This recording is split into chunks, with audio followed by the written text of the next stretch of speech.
Hi, I know I haven't been on in a while, and my heart hasn't been into recording and documenting so much as trying to see which way I want to take my channel. I only have 24 subscribers, but I love every single one of y'all. Thank you very much for believing in me in the beginning, because believe me, this is just the beginning. I have to get my motivation going, and I have too many people that are looking down on me and think I'm just a big piece of junk.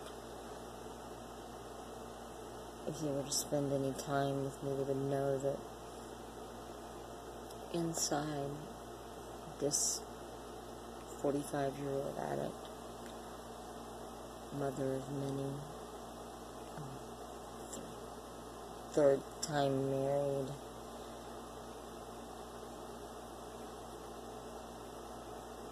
woman,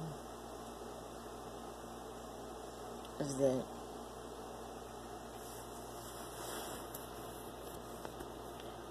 we all, where's my glasses, have our ideas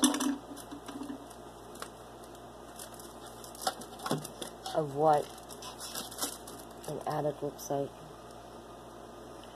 An addict could look like me, your mother, your father. You know, people get addicted for so many different reasons, you know, and I am like polysubstance addicted, which makes it so rough. And when you have that, now what used to be substance abuse and addiction is now wrapped up in mental illness. Well then, how do you fix that? How do you keep that from continuing its way on down my family's path? Because there's something that I've learned is that if you have an addict in your family, that your children, you know, the dysfunction is going to continue unless you break cycles. And, you know, that's my whole purpose and meaning. You know, I have a lot of people that are like, oh, you know what? She smokes pot, or I've seen her smoke pot, or whatever. You know, feel that because I have, my life is like in a dimension. I'm stuck between dimensions.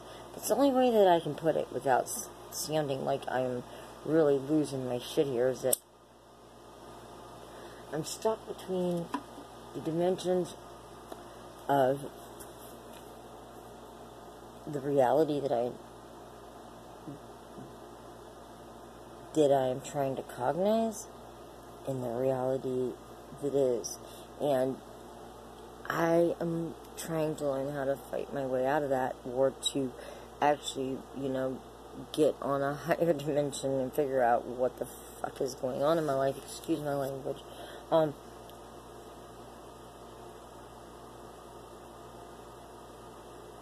don't know. Am I going to be like, you know, they say that the most craziest people were the geniuses, Albert Einstein and all these geniuses, which I can only name one right now. They were crazy. Not crazy, but they were mentally ill. I sometimes like the word crazy, sometimes I like the word mentally ill.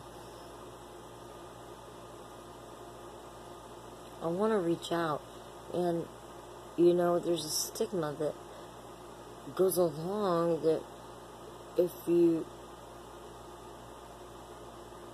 this, you can't be that. You know, if you're an addict or an alcoholic, well, you can't be a good parent. If you're an addict or an alcoholic, you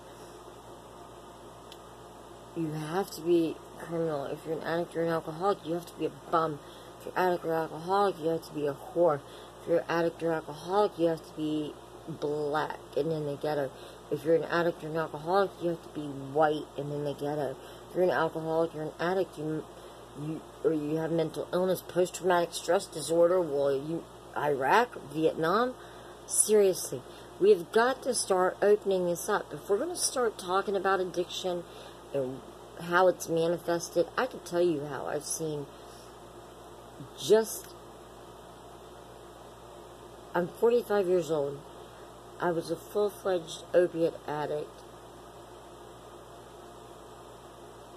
before I turned 21. And there wasn't very many of me. I was always called that pillhead. And now, not even junkie back then. It was just pills. And I would do bottles at a time. And thank goodness, or whatever has decided to see me through this realm of my life and the things that I have experienced and the things I want to share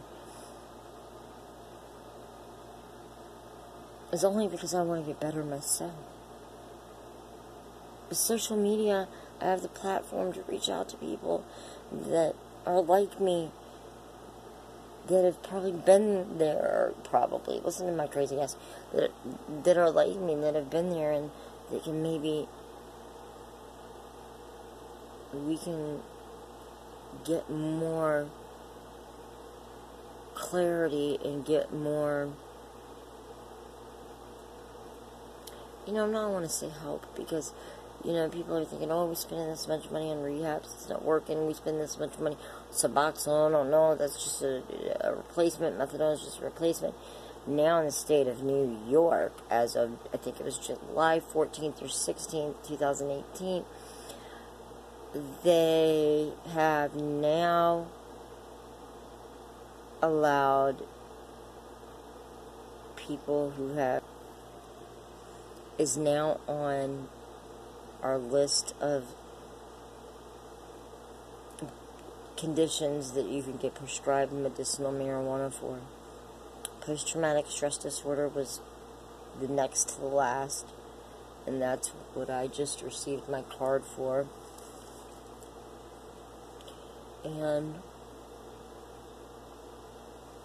opiate use disorder. I never saw anybody like me. And even in the past 15 years, I'd say it'd have to be the past 12 years. No, not even. 5 years, 6 years. I was on Suboxone for 10 years. Well, at least 6 or 7 of that, nobody even knew what it was. Nobody took this.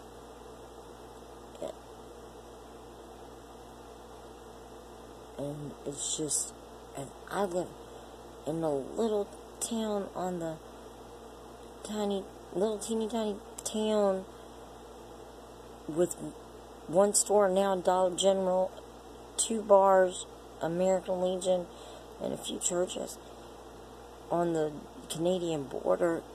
It's out of control, like heroin, fentanyl, out of control. I was like, what? I did pills and heroin for 20 years and had never done fentanyl until when I had my last relapse. First time I ever did fentanyl was in the jail up here, like the first stint I ever did in jail.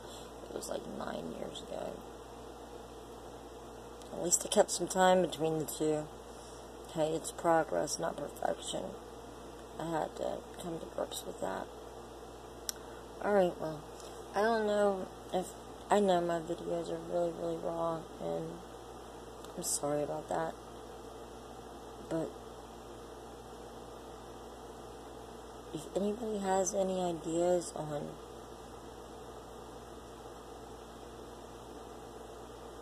what our community, and we are a community, needs as roles, as what I could do to